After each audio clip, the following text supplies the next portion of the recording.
Haro, Oi, afande habari yako? mambo fresh na wapi? Unaongea na Juguna Joseph. Juguna Joseph, nikusaidie vipi ndugu yangu? Afande bwana, nilikuwa nauliza Ndio. mnaweza niletea security hapa kwa nyumba yangu kidogo bwana? Security kazi gani nyumbani kwako sasa? Afande bwana, ninapika chapati na sitaki majirani wakuje kunivamia. So nilikuwa naomba at least muniletee security. Sasa ukipika chapati upige watu simu ambao tu ushoga pika chapati ndugu yangu. Afande bwana, si ushoga afande. Si ni security ninaomba kama Mkenya wa kawaida, ndo majirani wasikuje kuvamia chapati zangu.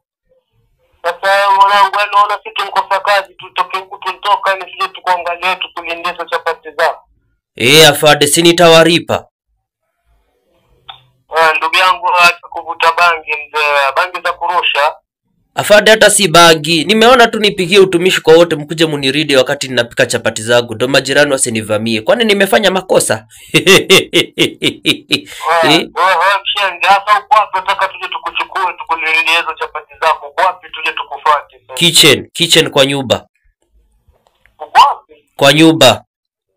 Kwa nyumba? Kwa nyumba kitchen. Mshenga sana. Sasa wewe kwa nyumba kitchen, sasa ninakupigia namba kwa nyumba kitchen. Jamani afande Mohamed, sasa bona tena unanitukana. Si ninaomba tu at least ukuje mniekee ulinzi chapati zangu zisivamiwe.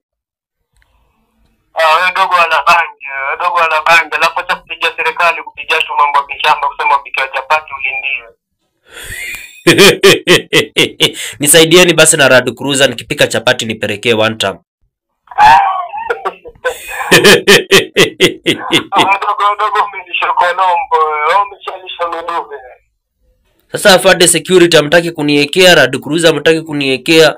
Sasa mtanisaidia aje? Fanya hivi. Mwambie pedi wako aje kukuuzia bangi mbovu. Hiyo bangi ime expire.